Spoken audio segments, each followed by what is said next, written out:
So hello everybody, Windows 11 in the edition of 25H2 is finally out, and we were waiting for this version because it finally brings MIDI 2.0 to Windows. Yay! Does it really? I need to check that out. So it seems to be slowly rolled out because of my three Windows PCs. Only my main computer, my music computer, got it so far. So here you see it's now 25H2.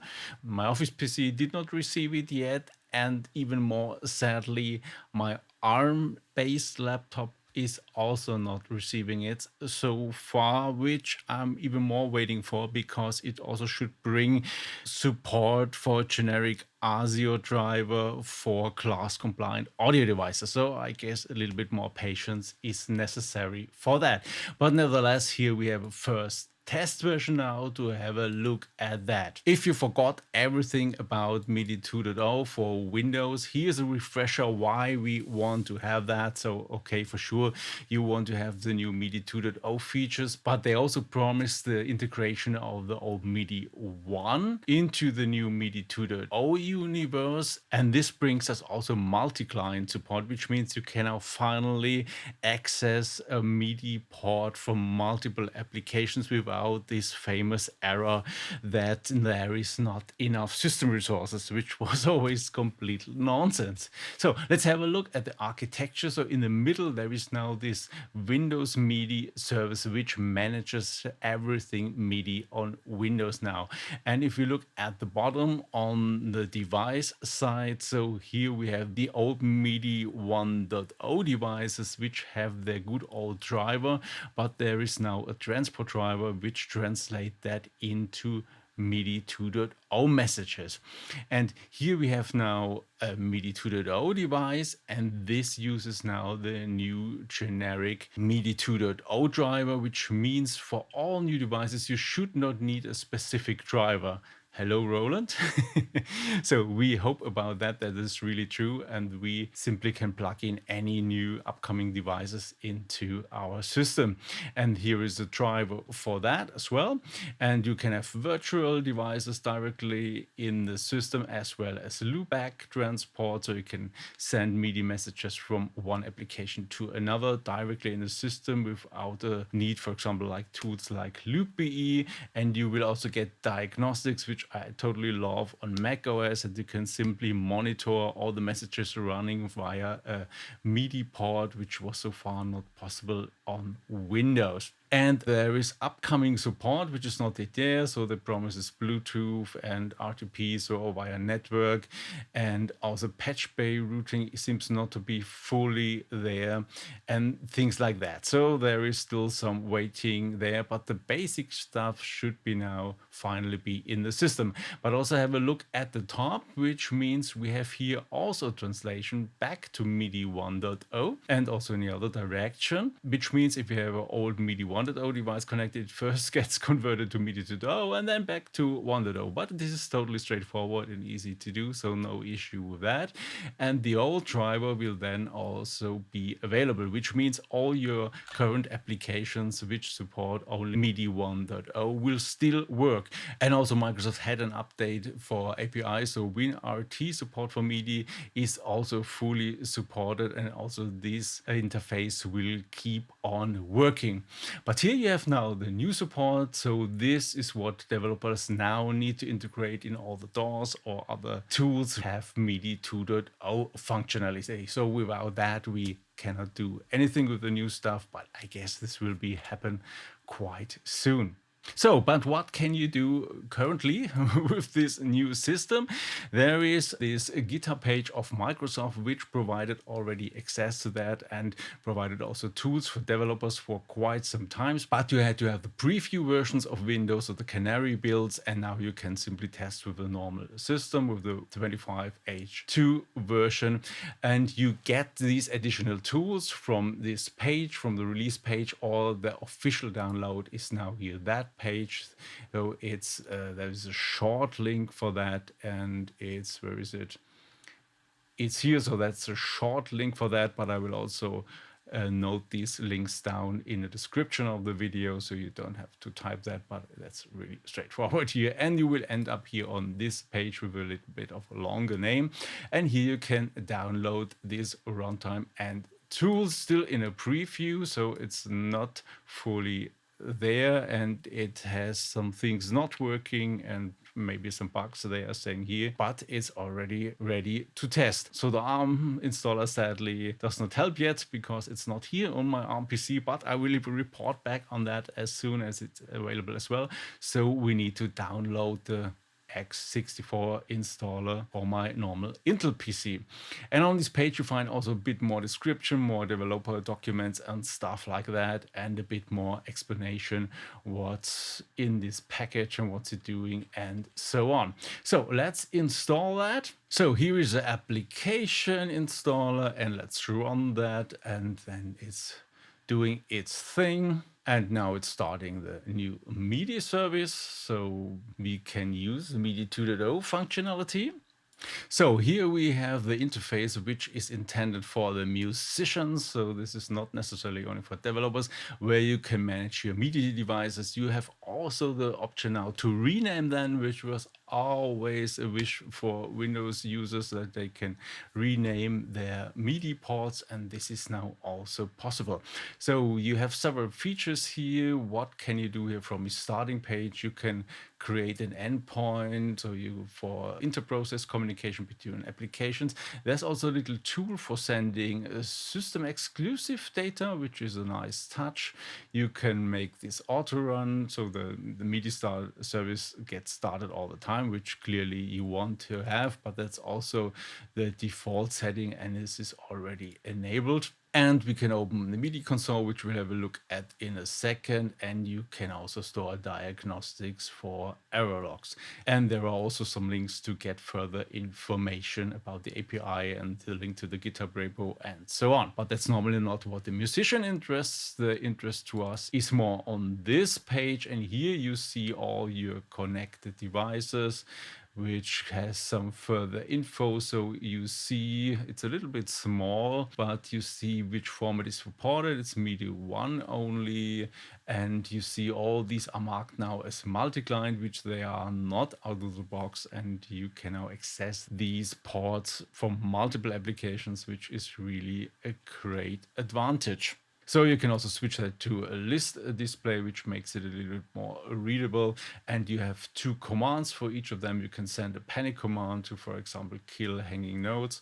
And you have the option to monitor the data that is transferred on that port. I already noticed I have all my devices connected via two iConnectivity devices, the Mio 10 and the Mio XL, and it seems you can monitor them, but it's not able to show the individual devices. I guess that's what we saw here in architecture, that this support is still pending for patch base. What I notice is if I go to monitor for them, so if I say monitor, so for example, if I press a key on a Hydrosynth, it's not showing anything. But if I start the management application, it's called Oracle. So that one, so if that is communicating sysx data to the device, it shows up the data. So it seems it's showing the data of the device itself, but not about the connected devices. If it's already possible, please tell me down in the comments if I overlooked something in that regard. But to have something usable, I connected now my Native Instruments Control Mark III keyboard, and let's boot that up. But I noticed that if I switch to a different tab and then back, then it's showing up. So here we will see now the Control Mark III is also connected, and here we can now go on monitor and now press a key on the control, and here you see that it's receiving data. Also, if I turn a knob, it's also showing the data. For me, this is a little bit of gobbledygook and not really helpful. So I didn't find a way to show the content, for example, if these are notes or CC or whatever. So I'm not sure what I'm missing, but if that's possible, please also tell me down in the comments. So, and it's showing up as a MIDI 1 device, and I was curious because you can switch the device to MIDI 2.0, which it's claiming to support it, and we need to reboot the device for that. So, and after a reboot, it still says MIDI 1.0. If you look at the details, it says here MIDI 2.0 in protocol discovered information, and it says supports MIDI 2.0 fault. But up here it says MIDI 2.0 universal MIDI packet format. So I'm not sure what it's actually doing. And yeah, we can also do the monitor, which shows exactly the same. So I'm not sure if it's working or not. So this is also working, but I'm not sure if this is really MIDI 2.0 now, or if it's still using MIDI 1.0. Yeah, it seems to use the new driver because here it says MIDI 1.0 and here it says the new one. So it seems working. Strange is that it's only having MIDI 1.0 API endpoints. Okay, so this is interesting, but it seems not to be fully working, but I guess that's something for the involved parties to test. So something else you can do, you can also assign images here now. Let's have a look at that. I did not try that yet. You can say customize, and here you can give it now a name of your choice and also add a description. So let's try to assign an image. I'm not sure what will happen. And I have one here. Let's say okay, no change. Let's go back. Okay, it seems also the image is not really showing up. Not sure if it requires, no, it says it supports JPEG. So, okay, there are some bugs in there as well. Yeah, and something also to mention is what you can do here is also available as a command line application, which is also used in the background. And you can open that here with this link, open Windows MIDI Services console. And here you get a command line to do the same things. And you get more help if you just enter one of these commands. For example, you can say MIDI enumerate. And then you see what you could do with enumerate. For example, we could say we want to know all the endpoints. You can also use that command, MIDI list endpoints. And then you get these simple names you can use to call up the other commands, for example, the monitoring. So, but this is more for the developer side, but maybe also helpful if you want to write some scripts with that to send MIDI commands via a script, for example, to configure some devices. I don't know. This could also become handy. So that's the current state, what you can do with that. But I found also some other information for MIDI 2.0. For example, there's now a MIDI 2.0 developer collaboration page where you find additional info and tools. And for example, if you are a developer, you find hardware info where you can get MIDI 2.0 ready hardware, which you can integrate into your devices. And quite helpful is also the MIDI 2.0 workbench, which is more helpful to developers than the tool we saw so far. And it looks like this, and you can also do similar things with monitoring. I didn't do the hassle to build it myself because you can only get the sources and not a full build, but it needs NPM and yarn, and I stay away from these tools as far as I can.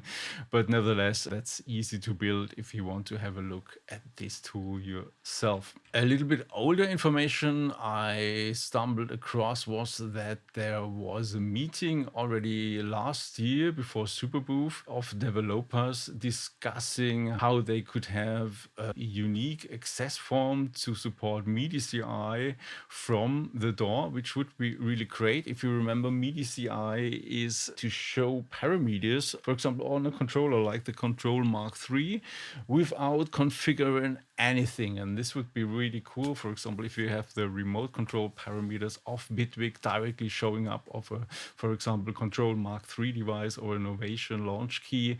And yeah, but I did not hear anything about that since that message. And it would be great if this would be happening.